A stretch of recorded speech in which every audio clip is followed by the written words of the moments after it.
All right, guys, did you see the new button on Google reviews? So if you go into any reviews, you can now report owner responses. This could be very problematic if you're an owner, because now anyone and their brother can report your review response. And if you're including a customer name, specific details, telling them you have their payment information, that you could take care of it outside of the review, these are all opening the door for lawsuits, for fines, for penalties. So you have to be very careful with what you are responding to on reviews, because they get flagged, at a minimum taken off of Google. At a maximum, you could be getting sued and $5,000-$10,000 penalties, HIPAA violations, lots of stuff. So today I'm going to tell you what you need to do to protect yourselves and also to help with SEO in your responses. Let's go. All right, so let's go through some do's and don'ts so you guys can be prepared for this. Just because we want to make sure that we're not getting flagged. So everyone can read the reviews, right? Good or bad. Your reviews as an owner, your reviews as a customer. Also, AI can read the reviews too, and AI picks up on the things that are being said in reviews, good or bad, right? So we always have to keep that in mind. But here are the things that get pulled, right? When the owner is replying, you can get, at worst, or at best, the review pulled down, the reply pulled down. At worst, get this flagged for a local agency as like a HIPAA violation, or as some type of violation, because you included personal information that you shouldn't have included in the review reply. So do not drop a private detail to win. So no card on file, no what they owe, no address or phone number. Publishing it in front of every future customer is a personal information rule, word for word. So don't add any of that stuff in there, even if it's coming from a good place, right? We don't want to add any personal information in the review reply. Don't use their name or confirm they're a client. This is a big one if you're in the medical field. This is a huge HIPAA violation. So even if the reviewer named themselves or their profile is their name, confirming what they bought or that they were a patient is still a violation. The obligation sits on the business, dentist, or roofer alike, right? This falls on you as the business owner. I know it kind of stinks, doesn't make much sense, but you cannot do it. Don't call anyone a liar in public. I mean, this should go without saying. It just doesn't look good, regardless of how terrible they're treating you.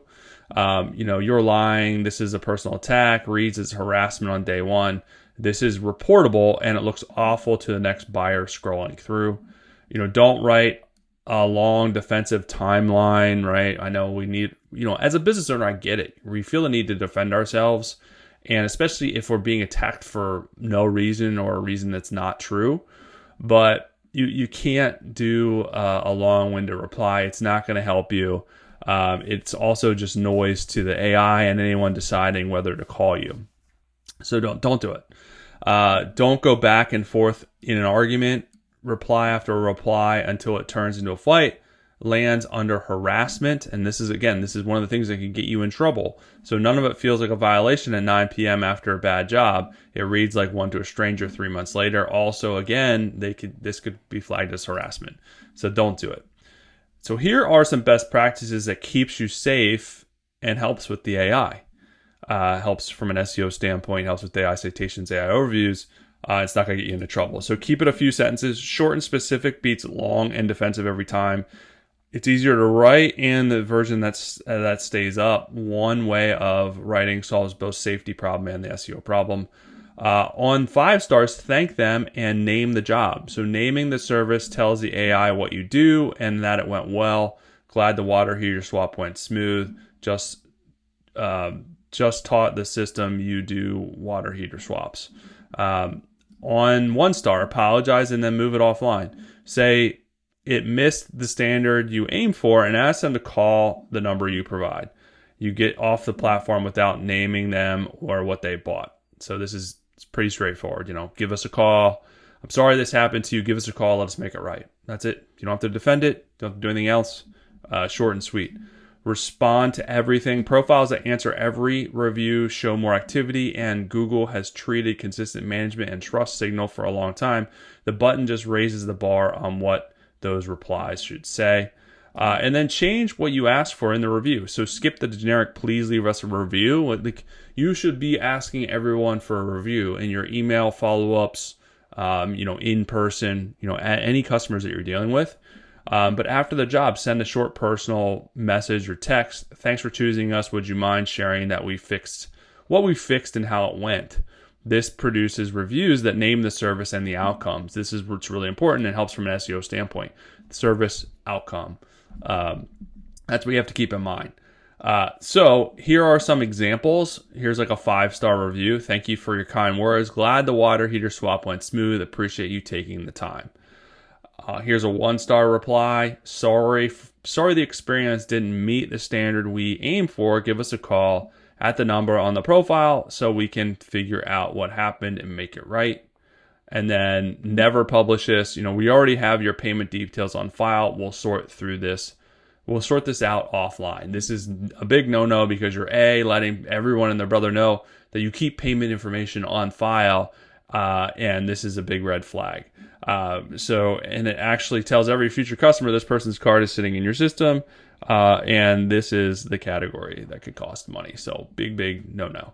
All right, so pull up your last 20 responses. Start with the ones under 3 stars. Edit or pull any reply that names the reviewer negatively, shares a detail they didn't share first, argues the facts in public. Then swap the generic review text. Send a short personal one after each job. Ask what you fixed and how it went. And then remember, the reply that keeps you out of trouble is the same one that helps the AI recommend you. One version of writing solves both. All right, so these are the main overview of this, so you can stay out of trouble. Now, what I use that helps with this is Arvow. They just added a Google Business Profile section to their SEO tool. So you can go in here and automate Google Business Profile posts, which you should be doing, right? Posts are just stories, like they're small blog stories that help from an SEO standpoint to keep the updates going. You should be doing a couple of those a week. This automates it for you. So it takes all that hassle out, and it'll automate posts for you about your business, your services, what you do. So you can continue to show Google that you are active and you're posting new content, so they'll keep ranking you in in Google Maps, and ranking you higher and higher, because the businesses aren't going to get ranked as high. Also, there's review automation. So you can go in here and automate your reviews.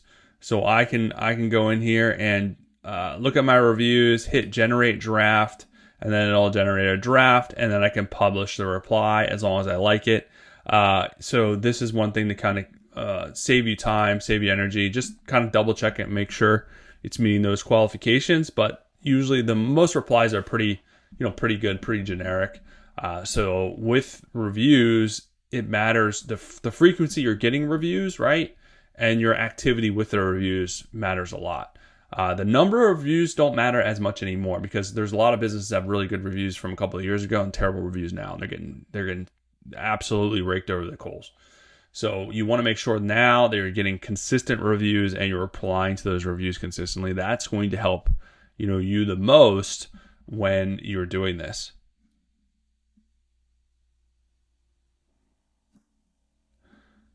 That's going to help you the most when you're doing this. And, if you're using Arvow, there is a link below. This is a fantastic tool. You can use this for SEO blog writing, which will substantially improve your traffic and your rank, because you can add in all your brand assets. And when you're writing articles, it'll write them from an SEO friendly way and include all the SEO technical bells and whistles, meta descriptions, H2s, H3s. And you can integrate this on any website. You can set this up as an auto blogger. So I run this for all my businesses. Just one of the many assets of this to help you from an SEO standpoint. They have a site optimizer. You can optimize all of your websites from a technical SEO standpoint, which is amazing. They have an automatic backlink pool, which you can enter in here and get backlinks automatically in your content, and other people will link to your content. Only trusted high DR backlinks, so that's really good. And then also there's LLM brand monitor. You can monitor your performance across LLMs, see your sentiment, positive, negative, see your visibility. And then if your visibility is not good, you just write more articles and more content around them. So lots of cool stuff. That's a quick overview of this program. Lots of really cool stuff to do, especially if you're a local business, or even an international business, local, SaaS, whatever the case may be. This is going to help you take things to the next level from an SEO, from a technical SEO standpoint. So hopefully that helps you guys out. Make sure you're doing those things with your Google Business Profile. Check out this other SEO video. I'll be back soon with some more good stuff for you guys.